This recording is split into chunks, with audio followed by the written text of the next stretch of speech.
23e dimanche du temps ordinaire de l'année C, proclamation du Saint-Évangile de notre Seigneur Jésus-Christ, selon Saint Luc, au chapitre 14e, versets 25 à 33. En ce temps-là, de grandes foules faisaient route avec Jésus.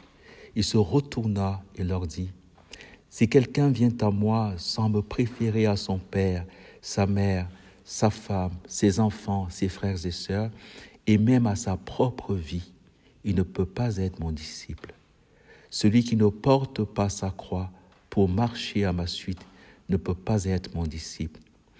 Quel est celui d'entre vous qui, voulant bâtir une tour, ne commence pas par s'asseoir pour calculer la dépense et voir s'il a de quoi aller jusqu'au bout? Car si jamais il pose des fondations et n'est pas capable d'achever, tous ceux qui le verront vont se moquer de lui.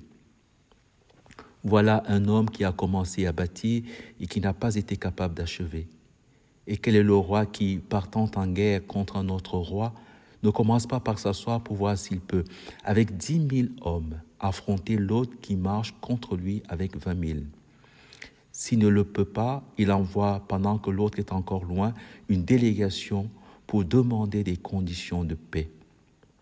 Ainsi donc, celui d'entre vous qui ne renonce pas à tout ce qui lui appartient ne peut pas être mon disciple. » Cet évangile est extraordinaire. N'oublions pas que Thomas d'Aquin est l'intelligence, est l'une des intelligences les plus pointues que la terre ait portées.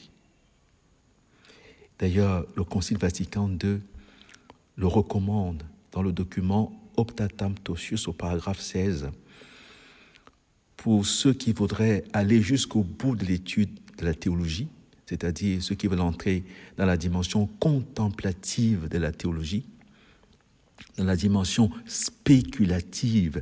Spéculer veut dire regarder pour s'émerveiller. Regarder pour s'émerveiller, n'oubliez pas que Platon et Aristote rappellent que c'est le pathos de la philosophie. On entre en philosophie par l'émerveillement. On entre en théologie encore plus par l'émerveillement. D'ailleurs, vous savez que l'expression « la crainte du Seigneur », commencement de la sagesse, commencement de la contemplation, la sagesse étant un habitus contemplatif. J'aime beaucoup l'étymologie de la sagesse en latin. Sapientia, scientia sapida, la science savoureuse, comme justement le rappelle le psaume. Goûtez et voyez comme est bon le Seigneur. Quand on veut aller jusqu'au bout de la théologie pour contempler la vérité, comme nous lisons dans le préambule de l'encyclique Foi et Raison, et dans l'encyclique Foi et Raison, le pape Jean-Paul II rappelle justement au paragraphe 44 que l'intuition extraordinaire de Thomas d'Aquin a été la distinction des trois sagesses, les trois manières de savourer les choses de Dieu, par l'intelligence, par la foi et par le don du Saint-Esprit qui est le don de sagesse. Et donc, pour toucher le mystère de cet évangile, qui n'est pas facile, nous allons suivre ce que dit Thomas d'Aquin.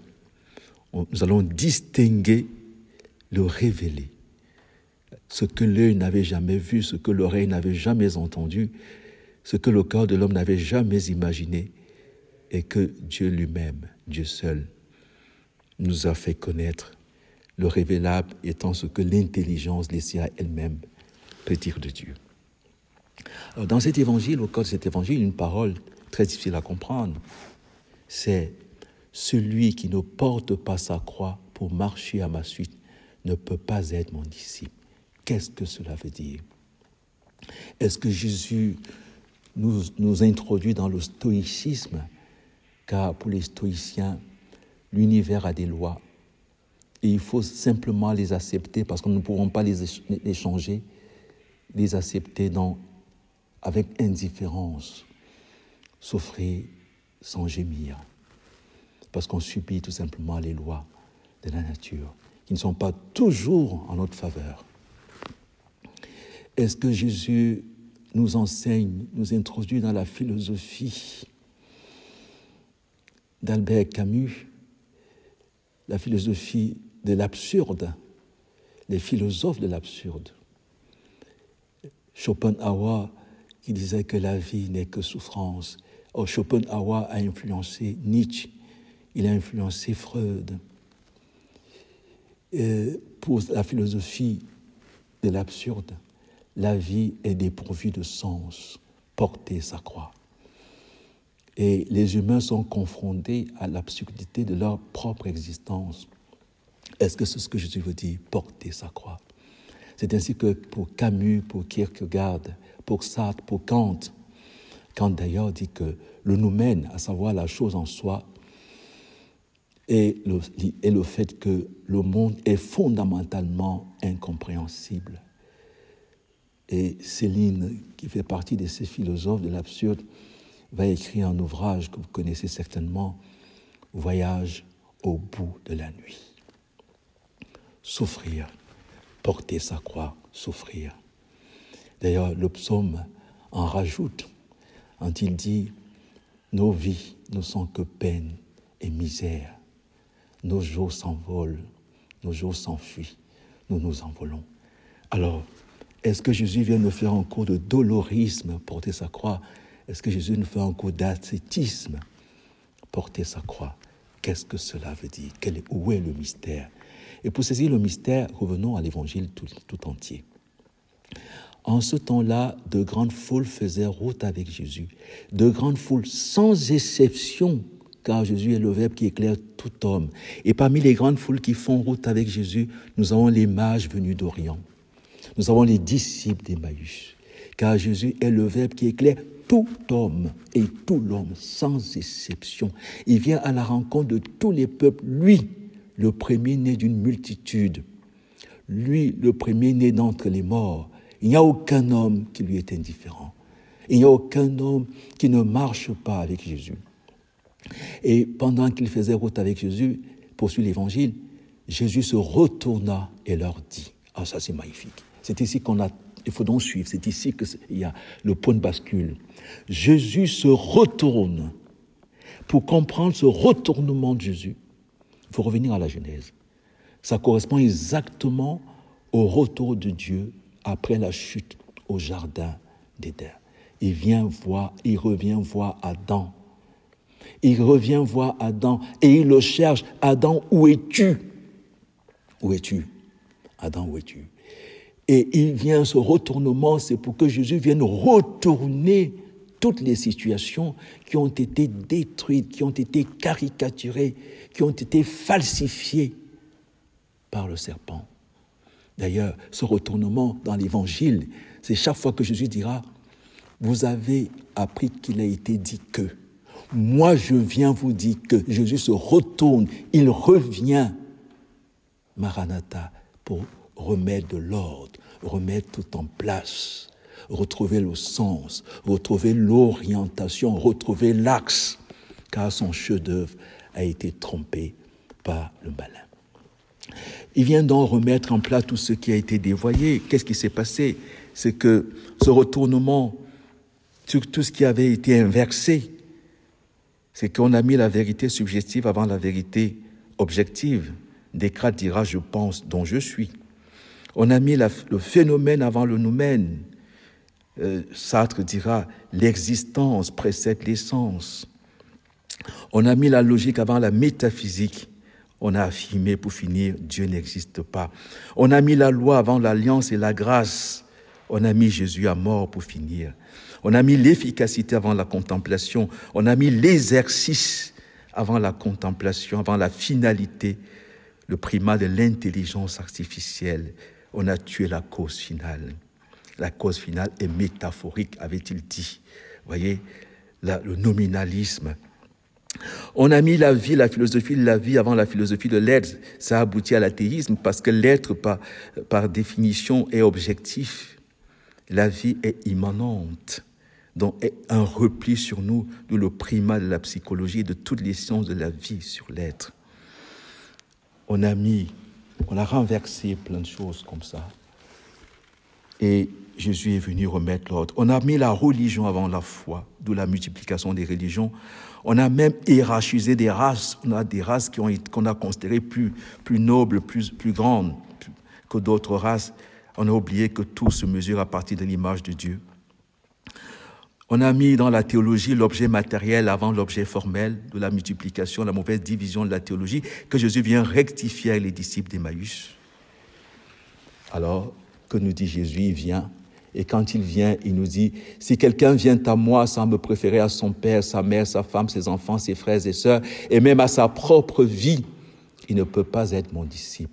Puisque le renversement est fait.